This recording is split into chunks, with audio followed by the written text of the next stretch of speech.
With us today, the Honorable Patty Kim, State Representative for the 103rd Legislative District. What I'd like to do is allow Honorable Patty Kim to open up with a brief introduction of yourself to the community as if we don't know you, and what your top 3 priorities might be for this upcoming term. Sure. First of all, Karl, congratulations on your endeavor. This is a really great idea, and I think it's much needed. So congratulations, and a great studio as well. We've been on tables in the past, either as opposing candidates to panel discussions. So this is new and first for us, and I'm just really excited to be here. Thank you so much. I was sworn in yesterday for my 5th term for the 103rd District, and I just want to thank the voters and the constituents of the 103rd for entrusting me with another term, another 2 years. I thought long and hard of what I wanted to pursue for the next 2 years. 2 years comes around pretty quickly. But I am not going to stop with trying to raise the minimum wage. The governor's office and myself and labor and industry have decided to work together again to raise the minimum wage to $12 immediately. And then every year after, it would go up to $15 an hour. What we saw with the essential workers working during the pandemic, it was questionable if they were able to pay for essentials with the little that they were making. They were forced to work out there with this unknown pandemic, while we sat in the comforts of our home with our children, and they need to be paid a livable wage. New this year would also be making sure that we have private citizens, independent citizens on the county prison boards. The number of complaints that I get from DCP the number is just ridiculous. And we need to make sure that we keep the COs accountable, that these investigations are not gone without accountability. You know, you can't have the same people doing the same investigation. So I need to bring light into this process, and we need to have people, especially loved ones who have family members in prison, have rest assured that they're being treated fairly. And the number 3 is nobody can not forget about the Cayenne King incident, the 16-year-old who was killed by a violent sexual predator. For some reason, I think during the Reed era, we were able to approve so many halfway houses in Harrisburg. So many halfway houses where we are now a dumping ground for sex offenders. We need to cap that. Everyone says, you know, not in my backyard. Nobody wants sex offenders in their neighborhoods. Well, we have our fair share, and I'm going to have to go through a lot of legal issues to make sure that we cap it off and not have any more come into our communities. It's not fair for our kids, not for our families, and I'm going to be going hard on that this year. It will be called the King Law. Still working with some attorneys to get the writing correct, but those are my top 3 priorities, and I think can change our communities for the better. I applaud you for those, for announcing those here today. What do you see as possible barriers with regards to your top 3 priorities?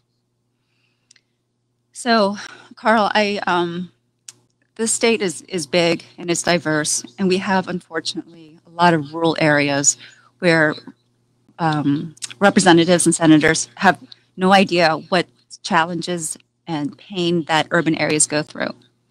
They look at us as, you know, those people, those issues, they brought it onto themselves. So we have stereotypes, we have racism that will, you know, I'm going to be asking to put sex offenders in their districts. Right. Who's going to say yes to it?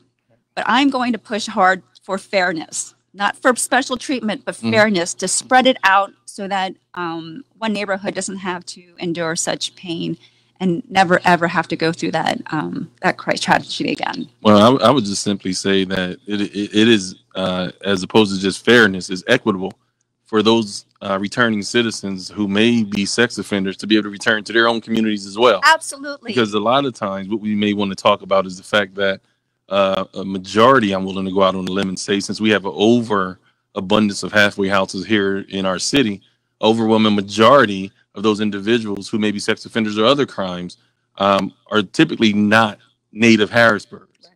So considering that, I would just offer you assistance, in fact, of helping research where they come from, what their zip codes are. We can use this platform to do as such if we need to have that conversation and talk about how all communities throughout the state of Pennsylvania need to be receptive to the reentry concept and not cherry pick on those that they will allow to reenter. I would love to partner with you, Karl. Definitely. So let's move right in then. Then we're talking about equity. We are already touching on the fact that we agreed to talk about there being two Americas. In the face of what we witnessed last week, the domestic terrorism, the open racist acts, and the attempted coup and overthrowing of our government, which you may, in fact, be facing, and others that are right downtown any day now, because they've made this announcement that all 50 states should be on high alert. The National Guard, in essence, is being put on notice, if you will, with regards to Sunday, the 17th, in preparation for the Martin Luther King Day of Service, as well as the later in the week, the inauguration. So you talk a little bit about living in two Americas, not only as an elected official, but also understanding, as you represent a predominantly urban area in terms of the state house, what that is like for you. So I was listening to, I think it was NPR the other day, and this stat was shocking to me. It said over the last 10 years, 71% of the domestic terrorism that happens in the United States, 71% was from violent right-wing extremists. Karl, that's 3/4 white people. Right. They don't look like you and I. They don't look like. However, the police and the watching and the tracking, if you will, most of the times are those that are under quote unquote investigation look like me. So what happened, in DC, they were surprised. I don't know how they were surprised when 71% of these attacks happened from right-wing extremists, who were the exact people protesting down in DC. Mm-hmm. They should have been guarded, armed, SWAT teams, boards, protection. But they just said, we didn't think it would be that bad. That is, something is messed up. So when I think of the Black Lives Matters and all the marches that went on, I see not a good representation with police, that these people are unpredictable. They don't look like me. So we have to overarm ourselves because we don't know what's going to happen. Right. Whereas when it comes to white people, I have a cousin, I have a daughter, they look like me. My guards are down. And therefore, I think that is, I hate to say it, a beautiful wake-up call. Mm-hmm. That they were wolves in sheep clothing. Mm-hmm. They have to be careful with the people that look just like them. Mm-hmm. I'm not saying that everyone has to side-eye them and worry about getting hurt by them, but wake up. The people who are hurting America and democracy are the ones that look like you guys, state representatives and senators in D.C. So let me ask you this. When we talk about having two different Americas, and we talked about the pandemic, we talked about the D.C. race riots that were basically an attempted coup to overthrow the government in a legal election that represents the highest point of democracy. I'm reminded of the words of Speaker K. Leroy Irvis, the Honorable Speaker K. Leroy Irvis, in his presentation with regards to when he was retiring. And his quote, I shouldn't say quote, so I'm going to paraphrase, was that the greatest honor that you could have is to be elected by a freed people. Mm. And we experienced that. And thank God for Georgia. We've experienced it almost to the height of the Obama administration or the Obama inauguration, or I should say election. And what we saw and witnessed and continue to experience from my perspective, especially a Black perspective, is that the demons of America, which is entrenched in racism and entrenched in systemic racism and oppression and microaggressions and every other negative. And I'm not saying that's every one. I'm just simply saying the fabric of America is sown with the blood, sweat, and tears of slave cargo. And so understanding that, I and others like me, we're not surprised when we see this acting out. It is in response to how in the hell were they able to succeed against all odds? And now here's a temper tantrum because I can't believe they've overtaken our system. So we're going to physically overtake what we think is rightfully ours, only belongs to us, in that caste system that we would like to keep in place, must be fortified to the point where they will never, the underclass, the underbelly, those that we deemed expendable, will never be able to rise again. And I think that's a lot of what we are witnessing right now. It's the disbelief, not the disbelief from the Black community that those races are acting like they are on national television. We're not surprised by that. Right. The surprise is on their side, that in spite of everything we've done to them throughout the years, our fear is that we cannot allow Black people to be in power because they may, in fact, do to us what we did to them. So I just like to put that out there. This is one of the times where I like to highlight today's sponsors of our show, which is Image Naturals and Cajun Hair. And of course, I'm biased. Image Naturals is, in fact, my cousin Hakira Singleton's daughter, who is a young entrepreneur at college down in North Carolina. And of course, Ashley Finley is my oldest child, who is Cajun Hair. And just always got to use the platform to lift up our own. Good. From my perspective, again, I think that concept and your willingness to have a discussion about living in two Americas, it goes a long way. One of the things that we have disagreed on, I'll say, is in all fairness, and it wasn't really you, it was a concept brought to you. I disagree with the 50 Black men in the Martin Luther King piece of excellence, and we talked about that.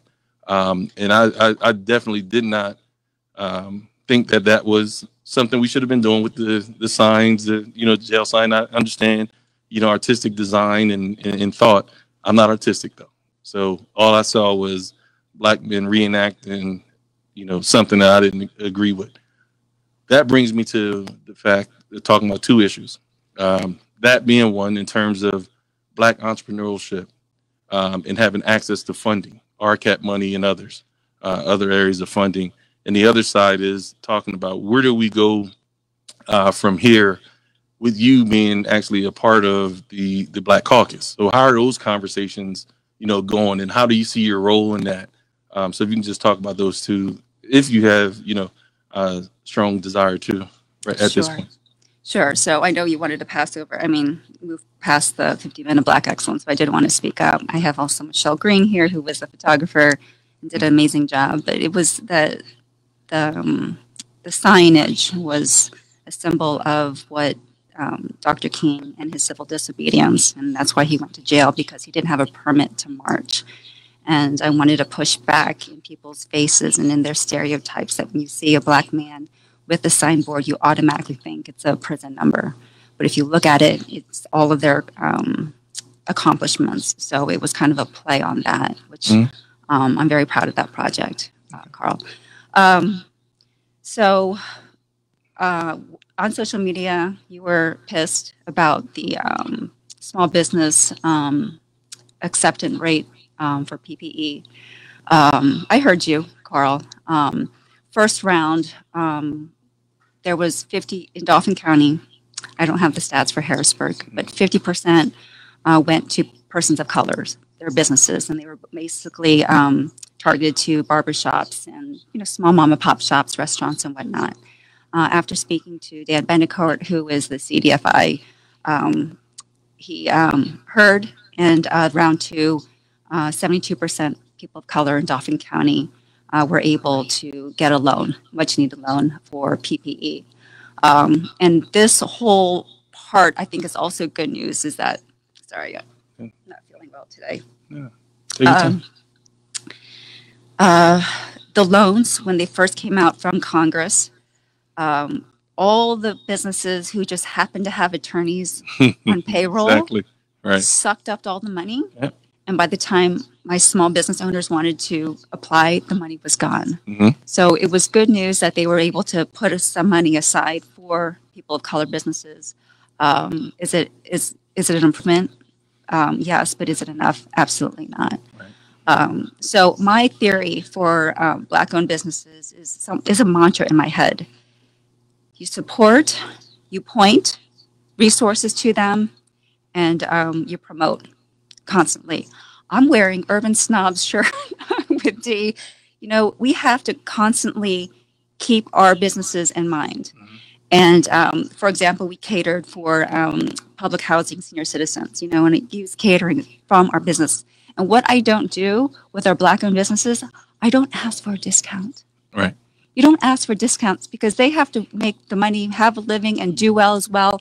I don't ask that from white business owners, Mhm. you know, so let them succeed where they get so high that they can give out discounts. So let's just treat our Black-owned businesses, keep them in the forefront, support, promote, and point the direction where they need to go to. Yeah, and to be clear, we've never had real differences in terms of anytime I call you, hence you're here today. Anytime I've called, you've been, and I've said this, you've been responsive. You supported the coalition financially and with your presence. So I do highlight that. And it's not, this is never going to be for the sake of the show of integrity and character. And the audience that we're aiming for is global, not merely, Harrisburg. Gotcha. So they will not see we'll just say any debacles. There may be some discussions in moderate debates, if you will. Sure. But there won't be a debacle or an embarrassment to Harrisburg, and or the Commonwealth for that matter. So with regards to past, I've always highlighted the fact that I think you're an excellent mother. I've seen you interacting with your kids, excellent wife, interacting with your husband. And in terms of in the community, from my perspective, you've been, receptive to advice. You said even to the social media piece, you heard me, you've heard others. And so I will, say on record that you and I have talked about this before. There may be disagreements, and they're probably stylistic more so than anything else, Sure. as opposed to policy. Speaking of that, one of the things I like to highlight with regard to policy is how you were actually, not saying actually as if you wouldn't have been, but you were going to face some challengers in the last election. And I was not going to have anybody embarrassed. I believe that people should always be prepared. There were some that were going to try to highlight you not supporting legislation for, in essence, vouchers for the Harrisburg school system. Oh, yeah. That was something I said, you're way off base. She's right on this. If you could talk about not only why you opposed it, but also who opposed your amendments, I think that would go a long way, and why.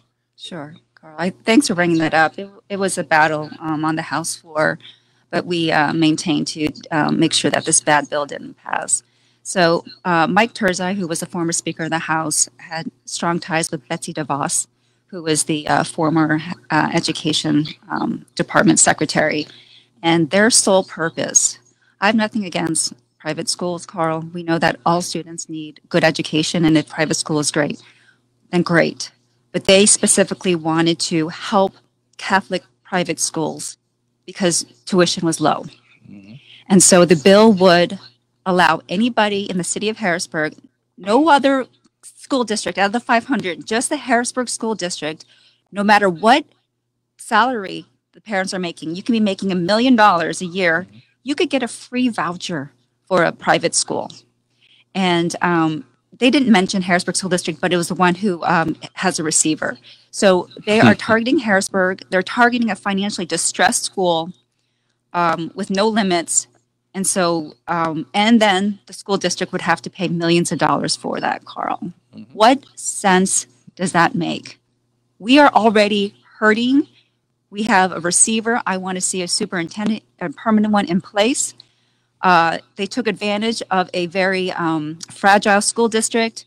for their own, so that Terzai could say, I did this and maybe run for governor. And I refused to be used. I refused to have my students be used for his agenda. And so I fought back, and we fought literally on the House floor. So that was fun and stressful at the same time, but we prevailed, and it was a bad bill, Karl. What about your amendments? So, Karl, actually, there was a lot of them. I don't actually remember your amendments that spoke to if it did go through, you would like to make sure that those students that received the vouchers that were in the Harrisburg school district could go to neighboring school districts. That's right. I researched you just a little bit. I follow along just a little bit. It's a good podcast. What is it called again? Seat at the Table with Karl Singleton. So you're right. As a promo, gets that. I wanted to call out the surrounding legislators. They said that they supported this. And in the bill, my amendment would allow students to either take the voucher to go to a private school or go to any other surrounding neighborhood school districts. And we all know surrounding neighborhoods, suburban school districts don't want our students for obvious reasons, the stereotypes. So they voted it down. So the hypocrisy was pretty clear up on the board. It failed. Yeah. And so I'll just say, if we can talk again, going back, because you did highlight, and here's another plug for Urban Snob, no problem at all to me, awesome. As well as Michelle G and her artistic abilities. But mentioning them, wearing the clothing is one thing, which we all must do, support and everything. But with regards to funding, what can we do? Because we have you, the highest ranking Democrat for us, representing the city of Harrisburg. But there's also that level at the county, and they get CARES Act money as well. What type of engagement have you had with your colleagues, at that level, even before we get to the mayor's office, what in city council? What type of discussions have you had with regards to funding and resources and equity, with regards to minority women-owned businesses being included on public contracts? We know we have a disparity study at the state level. We know we have those things that are in place, but having things in place and not having the proper controls and oversight to ensure proper implementation is the equivalent of telling one of our young kids being by 12, and then we go to sleep and don't know if they came in at 2 or 4. So what are you doing to safeguard with regards to ensuring equity at those levels in those areas? So luckily, right before the pandemic hit, my office put together a workshop and had representatives from the state, city, and county levels, where business owners could see how they could either get grants or loans, or how they could partner with different entities for contracts. It was a rainy day. We got maybe 20 people. So we're going to try to do that again when the pandemic is over, just to be accessible and to see what the options are. But yeah, we are constantly talking with them to make sure that money goes out to the right people who need it the most. But also, I have to do a better job, and just, I don't think our marketing was very good, again, because the attendance was low. Yeah, I'll just say again, there's no better time than the present. I'm thankful to be able to do this here with you physically, but let's not overlook technology in terms of getting people together. I know some of us may be zoomed out, but it's I'm sure people would, especially businesses in need, that want to ensure not only are they surviving but thriving post pandemic. And so with regards to that, again, we'll do our plugs for our sponsors, which is K's and Hair and Imaje Naturals. If there's something, I think we should open up the phone lines at this time, if you will. Feel free to give us a call, and that'll go across the screen as you see. We'll give you a chance to catch your breath and take a drink of water there.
So thanks for that quick break. Again, we are coming to you from Music Man Multimedia Center here on 29th Street in the city of Harrisburg. And we are here today with the Honorable State Representative Patty Kim of the 100 Legislative District.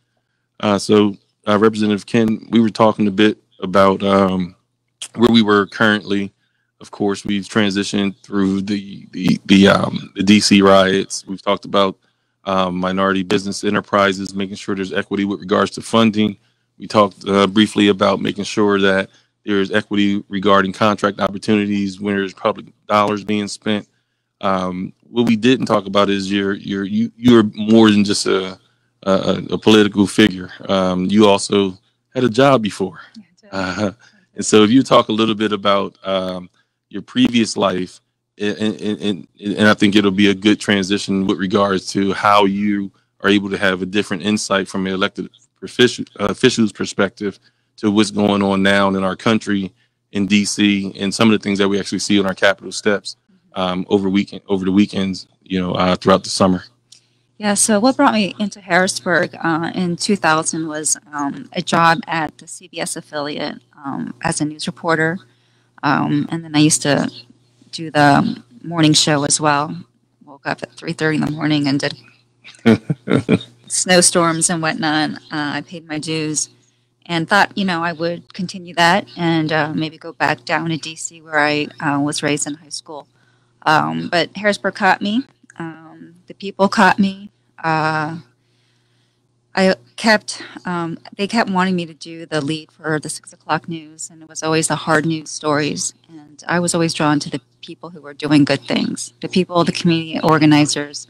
And in the news, it was the fluffy stories, unfortunately. I think we need more good news in the news. But there was a point where I don't think my news director wanted me there anymore.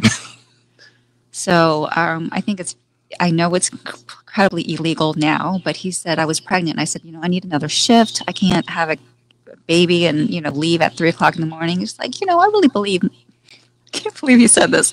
I think women should stay home with their kids. Have you ever heard of the Pennsylvania Human Relations Commission? I think you sent funding that way with regards to the General Assembly. Oh my gosh. So it was 2007 he said that. So yeah, it was just bad at any year of history. So I got out and we thought about what I wanted to do and thought that serving as an elected official would be something I would enjoy. And I have. It's hard. But what I love about Harrisburg is that, I wasn't born and raised here like you were, Karl.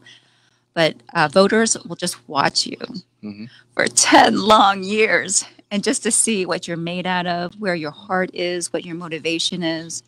And so when I felt like I got embraced by, not everyone, of course, but majority of the 103rd District, it was heartwarming. And I know that it's a privilege that they don't do that for everyone. And so I cannot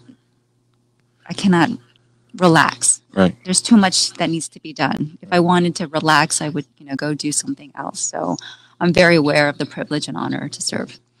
That is true. I wasn't born here. I was born in Newark, New Jersey. Moved here when I was 5, but so I was raised here. Okay. Yeah, so All manner. Yeah, moved here. Actually started off on Dunkel Street.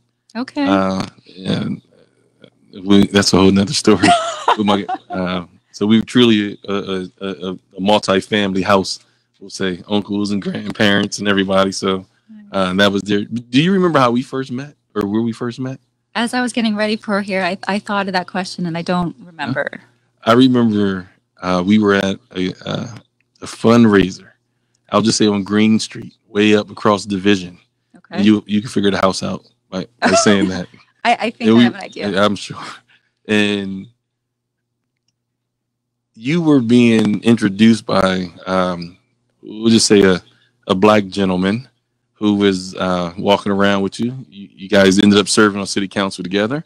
Yes. And I think you saw something in me that other people typically didn't see, because that person said to you loud enough for me to hear, which to your credit, you didn't respond to. He said, well, Patty, go ahead and socialize. You're the only one here married with kids. I remember that vividly.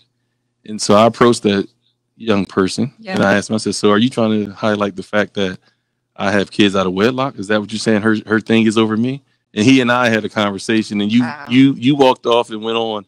And I was like, I'm not going to show my behind. I'm not going to cause a scene, but that's how we initially met. And at that point, I was just like, both of y'all were in my sights at that point, to be quite honest.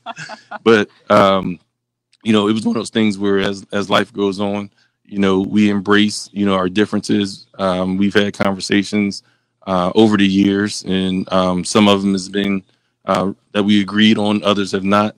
I don't believe any of them were disrespectful with regards to me to you or you to me, in that, that something that we can't get over. And so I will say again, I thank you for, being here, engaging the community at large, at a seat at the table, hosted by yours truly, Karl Singleton. Of course, thanking the Music Man Multimedia Center for having us here, the Lewis brothers, Chad Scott, and everybody else behind the scenes. Miss Michelle Green, her autistic ability to even get photos of me while bullying me along. So they turned out well, Karl. Yeah, so she made me look like somebody. So I'm thankful for that. So are there any parting comments that you would like to have at this point? I don't think I've looked at you this closely for so long, and I'm noticing some gray, Karl. It's called wisdom, and I don't use Beijing because I ended up in Hershey. Almost missed my daughter's graduation by trying to get that. But yeah, it's here. I wasn't finished. I'm starting to get gray as well, and so I think we've grown up, so to speak, together. We've chilled out together, and we're both still here for Harrisburg. So. This conversation, I think, was beneficial, and I think it's beneficial for you and me to do some good things for Harrisburg and the surrounding area. I look forward to it. This is, as I said, this platform is definitely going to be collegial. Yeah. It is going to be one of integrity, respect, and something that the Harrisburg community, and particularly the Black community, can look to ensure that their voice is projected in a positive way and engaging way, and it will not be ignored. So I thank you again for joining us. And I know you got to get back downtown to do the people's business. Yeah. So here we go. Seat at the table.